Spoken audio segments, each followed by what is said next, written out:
Bertahan dalam sebuah rumah tangga yang penuh konflik juga akan mendiskon kebahagiaan anak menghadapi kekecewaan dan mengembangkan coping mekanismenya sendiri. Jadi alangkah baiknya kalau mempertimbangkan ulang tentang tanggung jawab.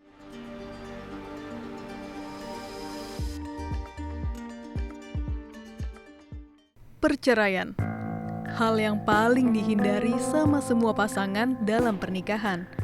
Tapi perselisihan pasti ada, apalagi menjelang 5 tahun pernikahan. Ada aja faktornya, mulai dari udah gak cocok, ekonomi, orang ketiga, sampai udah gak bisa untuk berkomitmen. Akhirnya keduanya gak mau ngelanjutin pernikahan. Balik lagi, yang terberat dari perceraian adalah anak. Gak sedikit dari kita yang berpikir kalau kedua orang tuanya berpisah, si anak bakal kekurangan kasih sayang. Kita gak bisa ngasih gambaran keluarga yang utuh, hak asuh anak, dan lainnya.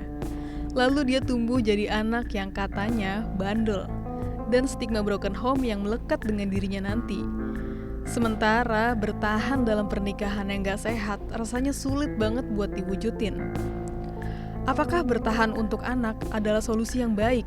Baulan Danukusumo dan Lentera Sintas Indonesia akan ngejelasin gimana baiknya. Tapi buat kamu yang membutuhkan bimbingan Baulan dan rekan-rekan terkait masalah ini, kekerasan seksual, atau masalah mental lainnya, gak perlu takut. Yuk cari tahu infonya di @lentera_id. Orang enggan untuk berpisah karena khawatir si anak akan kehilangan kebahagiaannya secara utuh. Bertahan dalam sebuah rumah tangga yang penuh konflik juga akan mendiskon kebahagiaan anak yang kita pikir akan bisa utuh. Karena anak-anak akan bisa melihat, merasakan ketegangan, tension, perselisihan, ketidakharmonisan, absence of love, pertengkaran di antara kedua orang tuanya. Itu yang mau dihidangkan terus ke hadapan anak-anak. Kita tidak mungkin memproteksi anak kita seumur hidup dari segala macam rasa sakit. Cepat atau lambat mereka akan harus merasakan rasa sakit dalam bentuk apapun itu, karena itu yang membantu atau memaksa mereka untuk bertumbuh kembang, menghadapi rasa sakit, menghadapi kekecewaan, dan mengembangkan coping mekanismenya sendiri. Tidak naif dengan beranggapan bahwa anak tidak akan bisa merasakan atau tidak akan bisa melihat konflik yang terjadi dalam rumah tangga. Mau itu terjadi dalam ruang tertutup sekalipun, hanya bertengkar dalam ruang tertutup sekalipun, harus dibedakan fungsi sebagai pasangan dan juga fungsi sebagai orang tua. Fungsi sebagai orang tua dengan atau tanpa pernikahan, apabila fungsi tersebut sehat, individu, ayah dan ibu akan tetap bisa berfungsi sebagai orang tua, karena hubungannya kan antara orang tua dengan anak. Dan ketika itu berfungsi dengan baik, dengan atau tanpa pernikahan, itu akan tetap bisa terjadi. Ketika orang tuanya misalnya berpisah, tapi justru lebih bisa bekerja sama dengan baik demi kepentingan si anak, meskipun mereka tidak lagi berada dalam satu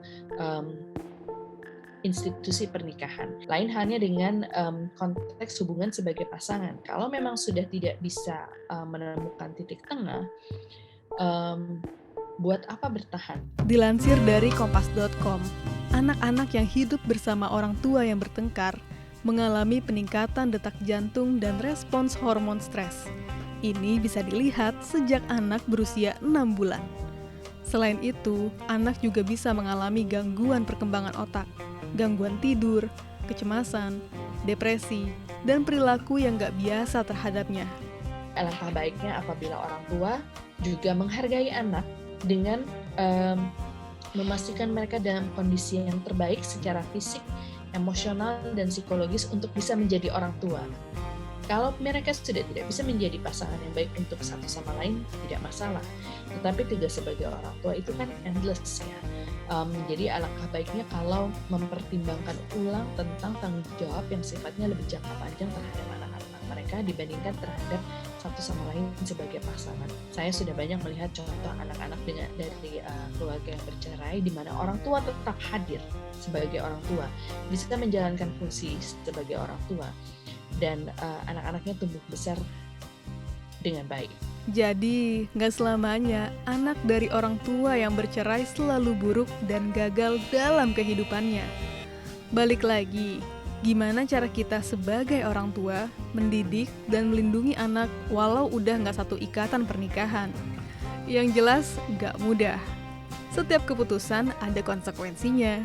Bertahan atau berpisah, balik lagi ke masing-masing orang. Satu yang pasti, kalau kita dalam keadaan sehat, kita bisa menjalani fungsi kita dengan baik.